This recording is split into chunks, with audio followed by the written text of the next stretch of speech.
Guys, তোমরা কেমন আছো? আশা করি ভালো আছো। আমরাও ভালো আছি। আর এই যে আমার বিটি সেজে গুজে ঘুরে বেড়াচ্ছে, সরস্বতী পুজোর জন্য সেজেছে। তো এটা সরস্বতী পুজোর লুক, দেখো কেমন লাগছে। কেমন লাগছে একটু জানিও। আমি পরিয়ে দিয়েছি শাড়ি ফাড়ি, সাজিয়ে দিয়েছি আমি। ও মুখের মেকআপটা ওই করেছে। আর আমার তো সাজার কোনো বালাই নাই, কারণ আমার আজকে রান্না খালি খুন্তি নড়াচ্ছি সেই সকাল থেকে এখনও পর্যন্ত সারাদিনই চলবে। প্রায় সন্ধেবেলাতেও চলবে রান্না। রয়েছেও চারিদিকে ঘুরে এলো ঠাকুর দেখে। আর এখানেও পুজো করেছে নিজেরাও, ওরা একটা ঠাকুর এনেছে। সকালবেলা এখানে প্যান্ডেলে পুজো হয়ে গেছে, তারপরে ওরা বেড়াতে গিয়েছিলো। আর এই যে আমার এখন রান্না বান্না হচ্ছে।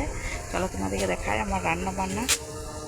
এই যে আমার রান্না হচ্ছে, এই যে কাঠের উনুনে রান্না করছি, কারণ ও তার মধ্যে মধ্যে আবার মেয়েকে ফটো তুলে দিতে হলো। আর আমি এই যে রান্না করছি। আসলে সকাল থেকে ওই ঠাকুরের পুজো, ওকে সাজানো, এই সকল নিয়ে ব্যস্ত ছিলাম। আর এখন প্রায় 1টা বেজে গেছে। আর আমার এখন রান্নায় আমি আর কি মন দিয়েছি, তো রান্নাটাই করছি। তো আজকেই কাঠের উনুনে করছি, কারণ আজকে অনেক রকম রান্না করতে হয়, সিজনও করতে হয়, ওই জন্য কাঠের উনুনেই করছি। এই যে একটা তরকারি হয়েছে, আর এই বাঁধাকপি চাপিয়েছি। আর বাঁধাকপি খুব লেগে যায়, এই যে খালি ধরে যাচ্ছে। আর কাঠের উনুনে তো জোগাড় থাকলে তাড়াতাড়ি হয়ে যায়। তো আমি কাঠের উনুনে খুব একটা করি না, গ্যাসেই করি। তো আজকে ঘরে পুজো আছে আর আছে বলে গ্যাসের ঝামেলা করি না, কারণ ঘরের ভেতরে গ্যাস থাকে। আর এইখানটাতে আমি এই কাঠের উনুনটাই সিজনও করার জন্যই করেছি, পিঠে পরব থেকে করেছি এই কাঠের উনুনটা। এখানে রান্নাটা করছি। তো চলো তোমাদের সঙ্গে আবার পরে কথা হচ্ছে। আমি রান্না করে নিই, তারপর রান্নার পরিস্থিতিটা দেখাই তোমাদেরকে। দেখো সব কী হয়ে আছে, ভিচি গিচি, মানে ভাত নামিয়েছি, একটা তরকারি হয়েছে। আর এই তোলা উনুনে ভাতটা করলাম আর কি, আর কাঠের তরকারিগুলো করছি। তো কাঠের উনুনে তরকারির একটা টেস্ট আলাদা হয়। গ্যাসেই করে খাই 12 মাস 30-এ। তো এই পরবগুলোতে আর কি করছি, মানে এই সিজনও পরবে হচ্ছে, আর একবার পিঠে পরবে করেছিলাম আর কি। তো চলো তোমাদের সঙ্গে আবার পরে দেখা হচ্ছে। এই যে আমাদের প্যান্ডেলটা, এই যে ঠাকুরের প্যান্ডেলটা, এই যে দিনের বেলাতে। আর রাত্রেবেলা লাইট ছিল না কালকে, আগের দিনে আর কি। তো এই যে এইটা আমার মেয়েগুলো মিলে এনেছে, সবাই মিলে। এই যে ওর বাবা দাঁড়িয়ে রয়েছে, ও মানে বক্স লাগাচ্ছিল, সেই বক্সটাকে ফিট করছিল। বক্স আনা হয়েছে, সেই বক্সটাকে ফিট করছিল। আর এই যে ঠাকুর এনে রেখেছে এখানে। পুজোই মাত্র হলো, তো পুজো হয়ে গেছে। আর এই যে ঠাকুরটা, আর পেছনেই আছে মা কালী, তাই পেছন দিকটা কোনো আড়াল দেওয়া হয়নি, কারণ মা কালীকে আড়াল করা যাবে না। আর এটা ওরা নিজেরাই বানাইছে কোনো রকম। আর এটা হলো মা কালীর মন্দির, মা কালীর মন্দিরের সামনেই এনেছে আর কি ঠাকুরটা। কারণ মা কালীর মন্দিরটা এখনও তৈরি হয়নি, মানে কমপ্লিট হয়নি, অর্ধেকটা হয়েছে, ওই ঢালাই প্লাস্টার এখনো হয়নি। তো এই যে, আর এই পেছনে একটা পুকুরের পাড় আছে, আর পুকুরের পাড়টাতেই আমাদের বাড়ি। আর এইটা হলো ওর বাবা হাঁটাহাঁটি করছে ওখানে।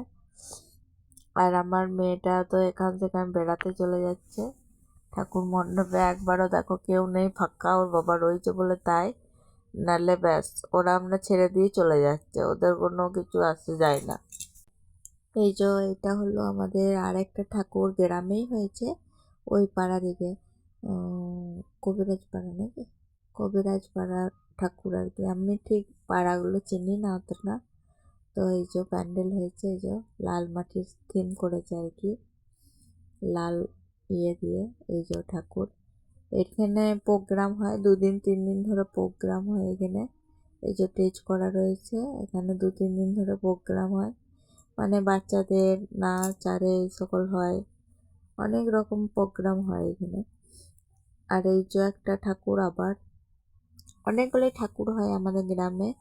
তো এই পাড়া করে অনেক ঠাকুর হয়, প্রায় 8টা 9টা মতন ঠাকুর হয়। তো আমাদের এই মেয়েরা এনেছে ওখানে। আর এই যে এই একটা ঠাকুর, এইটাও খুব সুন্দর প্যান্ডেল। আর এইটা হলো আমাদের একটা আশ্রম, মঠ বলে জায়গাটার নাম আর কি, মঠ বলেই আমরা জানি।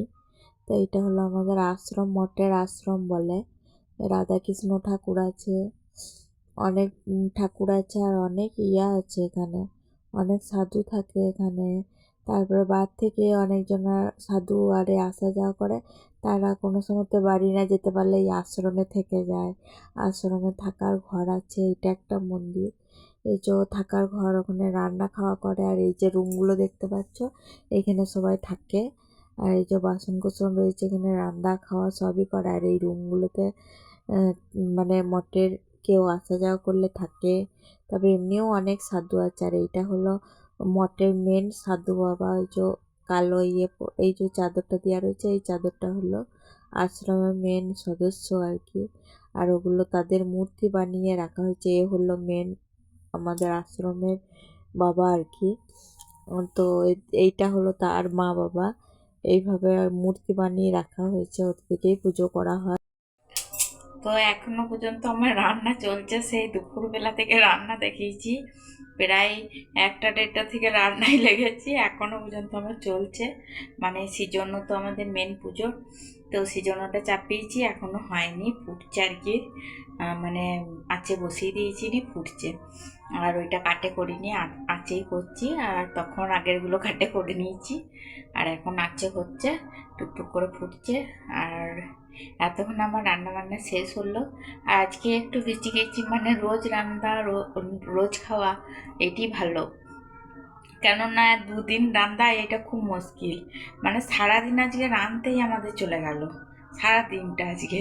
মানে কি বলবো, মানে সেই সকাল ভোর 5টা থেকে উঠেছি, তো সে তখন থেকে সমানে পুজোর কাজ, রান্নার কাজ এই সকলই চলছে, বাটা বানানো। আর একা মানুষের খুব কষ্ট, কারণ একা ঘরে মানে কি বলবো, পুজোটিও আমাকেই করতে হলো। তার মিশে আবার মেয়েকে শাড়ি পরিয়ে দেওয়া আছে, মেয়েকেও তোমাদেরকে দেখালাম যে শাড়ি পরিয়ে দিলাম, সাজিয়ে দিলাম, সেও একটু সময় গেল। তারপর পুজো করা আছে, তারপর আবার ওখানে ওরা ঠাকুর এনেছে, সেইখানেও আমাকে দৌড়ে দৌড়ে জোগাড় করতে যেতে হচ্ছে। মানে ওরা পাচ্ছে না সব কিছু, আরও সবারই আছে, সবারই মারাই যাচ্ছে, একবার করে হেল্প করে দিচ্ছে ওদেরকে, ওরা একা পারে কি, সেই জন্য। তো যাই হোক, এতক্ষণ আমার রান্না বান্না শেষ হলো। তো চলো তোমরা ভিডিওটা দেখতে থাকো, আর ভিডিওতে সাপোর্ট সাবস্ক্রাইবার করে দিও যদি ভালো লেগে থাকে অবশ্যই। আর যদি ভালো না লাগে স্কিপ করে সরে যেও, কিছু করার নেই, আমরা এই নতুন। তো যদি ভালো লেগে থাকে অবশ্যই লাইক কমেন্ট শেয়ার করে দিও।